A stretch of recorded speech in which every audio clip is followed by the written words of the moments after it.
আমার ছেলে ও মেয়ে একই বেডরুমে থাকত। একদিন গভীর রাতে হঠাৎ মেয়ের কান্নার মতো শব্দ শুনে আমি চমকে উঠলাম। শব্দটা এত অস্বাভাবিক ছিল যে আমার মনে অদ্ভুত এক উদ্বেগ তৈরি হল। আমার মেয়ে ফিসফিস করে বলছিল, ভাই একটু আস্তে, মায়ের ঘর একদম পাশে। তার কথাগুলো শুনে আমার মনে সন্দেহ জন্মায়। আমি আস্তে করে তাদের ঘরের জানালা দিয়ে উকি দিলাম। আর যা দেখলাম তা দেখে আমার শ্বাস বন্ধ হয়ে যাওয়ার মতো অবস্থা হয়। হ্যালো বন্ধুরা, কেমন আছো সবাই?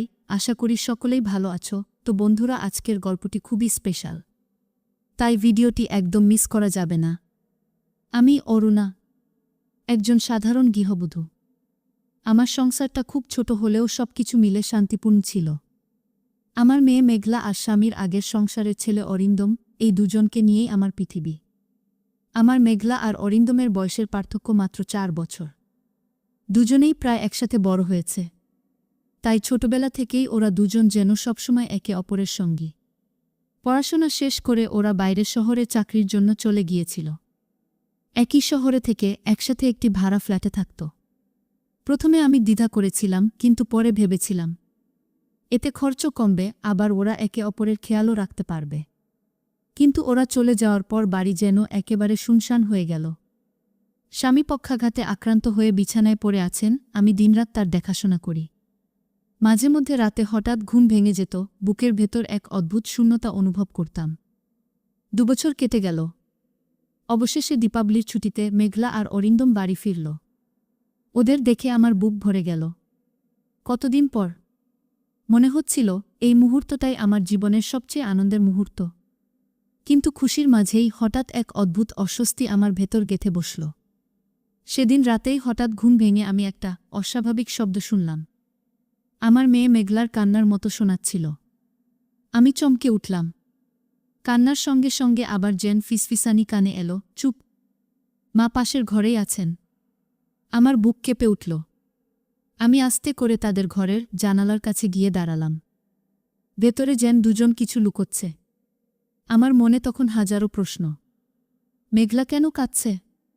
আর অরিন্দম তাকে শান্ত করছে কেন? সেই রাতটা আমি চোখে ঘুম আনতে পারলাম না।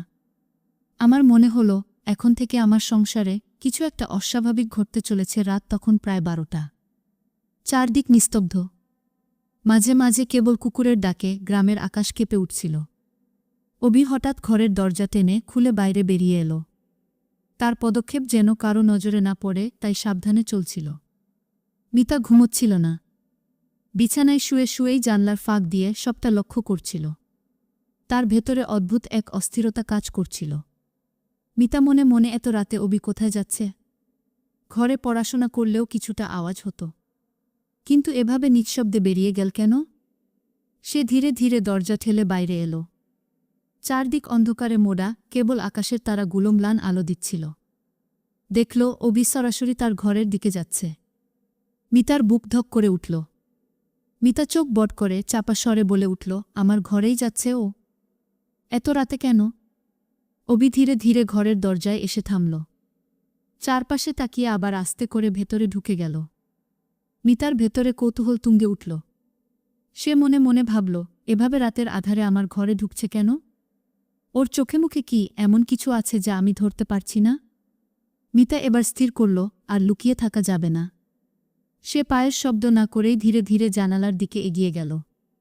জানালার ফাঁক দিয়ে ভেতরে তাকাতেই তার বুকের ভেতরটা কেঁপে উঠল। মিতা জানালার ফাঁক দিয়ে তাকিয়ে রইল। ভেতরে আলো খুবই ক্ষীণ, তবু অন্ধকার চোখে ধীরে ধীরে স্পষ্ট হয়ে উঠল। দেখল অভি তার বিছানার পাশে বসে আছে। হাতে একটা ছোট ডায়েরি। মুখটা গম্ভীর, যেন গভীর চিন্তায় ডুবে গেছে। মিতা মনে মনে বিস্মিত স্বরে ভাবল, এ আবার কি? এত রাতে আমার ঘরে এসে বসে আছে? হাতে ডায়েরি কেন? অভি আস্তে আস্তে ডায়েরি খুলল। তারপর ভাঙা ভাঙা গলায় পড়তে শুরু করল। অভি চুপিসারে বলল, মাসি, তুমি হয়তো কখনো জানতে পারবে না আমি কতটা একা। আমার মনের কথা কারো কাছে খুলে বলার মতো সাহস নেই। মিতার বুকের ভেতরটা মোচ দিয়ে উঠল। সে বুঝতে পারল অভি কারো সঙ্গে নিজের দুঃখ ভাগ করতে পারছে না। হয়তো সেই কারণেই এই ঘরে এসেছে, যেখানে সে নিজেকে নিরাপদ ভাবে। কিন্তু মিতার মনে আবারও প্রশ্ন ঘুরপাক খেতে লাগল, তবুও এভাবে গভীর রাতে আমার ঘরে লুকিয়ে আসা। এটা কি শুধুই অবির একাকিত্ব, নাকি এর ভেতরে লুকিয়ে আছে অন্য কোনো সত্যি? মিতা জানালার আড়ালে দাঁড়িয়েই দেখল অভি ডায়েরিটা বুকের কাছে চেপে ধরল। তারপর ফিসফিস করে বলল, অভিকেও যদি আমার কষ্টটা একটু বুঝত, তবে হয়তো আমি এতটা ভেতরে ভেঙে পড়তাম না। এই দৃশ্য দেখে মিতার চোখে জল এসে গেল, কিন্তু একই সঙ্গে মনে অদ্ভুত এক ভয় কাজ করতে লাগল। সে ভাবল, যদি পরিবারের অন্য কেউ আজকের এই দৃশ্য দেখে ফেলে, তবে অভি আর আমি দুজনকেই নিয়ে শুরু হবে কত রকমের ভুল বোঝাবুঝি। অন্ধকার ঘরে নিঃশব্দে যেন রহস্য আরও ঘনিয়ে এল। রাত আরও গভীর হল। চারপাশে হালকা ঝিঙি পোকার ডাক শোনা যাচ্ছে। মিতা জানালার ফাঁক দিয়ে তাকিয়ে আছে, বুক ধরফট করছে। অভি তখনও তার বিছানার পাশে বসে, চোখ দুটো লালচে, যেন অনেক কেঁদেছে। ডায়েরিটা বন্ধ করে নিঃশব্দে দীর্ঘশ্বাস ফেলল। অভি নিজের সঙ্গেই ফিসফিস করে বলল, মাসি, তোমার কাছেই আমি একটু ভরসা খুঁজি। সবাই ভাবে আমি হাসি খুশি ছেলে, কিন্তু ভেতরে আমি একেবারে ভেঙে গেছি। মিতার বুক মোচ দিয়ে উঠল। অদ্ভুত এক মিশ্র অনুভূতি, মায়া, দায়িত্ব, আবার খানিকটা অস্বস্তি। সে ভাবল, অভি আমাকে এতটা বিশ্বাস করে, কিন্তু একই সঙ্গে যদি কেউ এই মুহূর্তটা দেখে ফেলে, তবে কেমন ভুল বোঝাবুঝি তৈরি হবে। ঠিক তখনই করিডোর থেকে হালকা শব্দ এল। মনে হলো কেউ হয়তো জেগে উঠেছে। অভি দ্রুত সজাগ হল, ডায়েরিটা আঁকড়ে ধরে উঠে দাঁড়াল। অভি নিজেকে বোঝানোর মতো করে বলে উঠল, না, এভাবে চলতে পারে না। কিন্তু আর কাকে বলবো আমার মনের কথা? সে ধীরে ধীরে দরজার দিকে এগোতে লাগল। মিতা জানালার আড়াল থেকে তাকিয়ে দেখল অভির চোখের কোণে অশ্রু ঝিলমিল করছে। মিতা এবার ভেতরে ভেতরে সিদ্ধান্ত নিল, এই ছেলেটা ভেতরে কত কষ্ট নিয়ে বেঁচে আছে তা কাউকেই জানায়নি। আমাকে ওর পাশে দাঁড়াতেই হবে, কিন্তু এমনভাবে যাতে সমাজে কোনো প্রশ্ন না ওঠে আর কেউ ভুল না বোঝে। এই মুহূর্তেই গল্পে রহস্যের সঙ্গে দায়িত্ববোধ মিশে গেল। মিতার মনে হল, হয়তো অভির জীবনেই আমি একমাত্র আশ্রয়, কিন্তু আমারও তো একটা সীমা আছে। কিভাবে সামলাবো এই অদ্ভুত পরিস্থিতি? অন্ধকার রাতের নিস্তব্ধতার ভেতরে এই প্রশ্নটাই তাকে ঘিরে রইল। ভোরের আলো ধীরে ধীরে গ্রামটাকে আলোকিত করতে শুরু করেছে। মিতা রাতভর চোখের পাতা এক করতে পারেনি। জানালার পাশে বসেই ভোর পর্যন্ত কাটিয়ে দিল। তার মাথায় শুধু একটাই প্রশ্ন ঘুরপাক খাচ্ছে, অভি এমনটা করল কেন? কেন সে আমার ঘরে এলো? সকালে ঘরের কাজ শেষ করে মিতা রান্নাঘরে ব্যস্ত ছিল। ঠিক তখনই অভি চুপচাপ তার পাশে এসে দাঁড়াল। চোখের নিচে কালি পড়ে গেছে, রাতভর ঘুম হয়নি বোঝাই যাচ্ছে। অভি আস্তে বলল, মাসি, তুমি গতরাতে সব দেখেছ, তাই না? মিতা থমকে দাঁড়াল। কি বলবে বুঝে উঠতে পারছিল না, শুধু মাথা নেড়ে হ্যাঁ করল। অভি গভীর নিঃশ্বাস নিয়ে বলল, আমি জানি তুমি হয়তো আমাকে ভুল বুঝেছ, কিন্তু সত্যি বলছি, আমার কোনো খারাপ উদ্দেশ্য ছিল না। মিতা নরম গলায় বলল, তাহলে এত রাতে তুমি আমার ঘরে এলে কেন অভি? অভির চোখ ভিজে উঠল। সে কাঁপা কাঁপা গলায় বলল, কারণ আমি একা, মাসি। বাবা মা দুজনেই নেই। কাকা কাকিমার কাছে থাকলেও কখনো আপন ভাব পাইনি। ছোটবেলা থেকে সবাই শুধু আমাকে দোষ দিয়েছে, আমি নাকি সংসারের বোঝা। বাইরের সবাই ভাবে আমি হাসি খুশি, কিন্তু ভেতরে আমি দিন দিন ভেঙে পড়ছি। সে একটু থেমে আবার বলল, তুমিই একমাত্র মানুষ যার কাছে আমি একটু স্নেহ পাই। তাই গত রাতে সাহস করে তোমার ঘরে এলাম। শুধু ডায়েরির কথা শোনাতে চেয়েছিলাম, আমার কষ্টগুলো ভাগ করে নিতে চেয়েছিলাম। মিতার বুক হাহাকার করে উঠল। সে বুঝল, এই ছেলেটা আসলে ভুল পথে যায়নি, বরং দুঃখ, একাকিত্ব আর ভালোবাসার অভাবেই তার আচরণগুলো এতটা অদ্ভুত হয়ে উঠেছে। মিতা মনে মনে প্রতিজ্ঞা করল, অভিকে আমি একা হতে দেব না। তবে তাকে বোঝাতে হবে, ভুল পথে ভরসা খোঁজা উচিত নয়, পরিবারকে সঠিকভাবে নিজের কষ্ট জানাতে হবে। মিতার চোখের জল গড়িয়ে পড়ল। অভির মাথায় হাত রেখে সে শুধু বলল, তুমি আমার ছেলের মতো অভি, আমি তোমার পাশে আছি।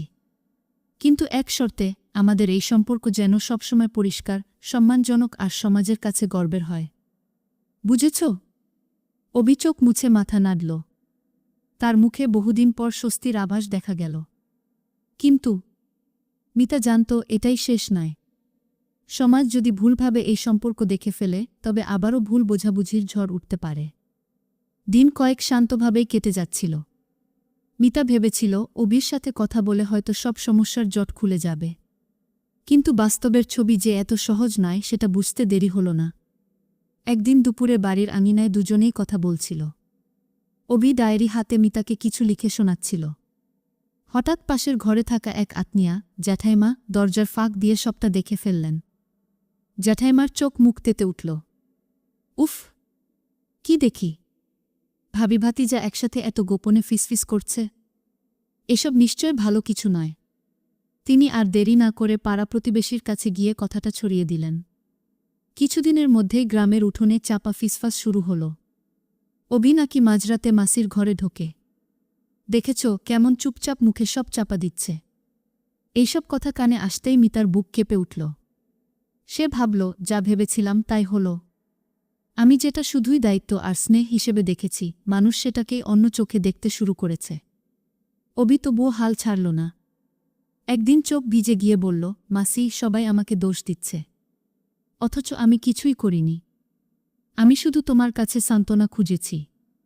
মিতা তার চোখের দিকে তাকিয়ে শান্ত স্বরে উত্তর দিল, অভি, মানুষ কখনো কখনো যা দেখে তার ভুল মানে করে, কিন্তু আমাদের কাজ হল সত্যিকে আঁকড়ে ধরা। তুমি আমার সন্তান সোম, আমি তোমার আশ্রয়। এই সত্যিটা যদি আমরা মনে রাখি, তবে কেউ আমাদের বদনাম দিয়ে হারাতে পারবে না। এরপর মিতা সাহসী সিদ্ধান্ত নিল।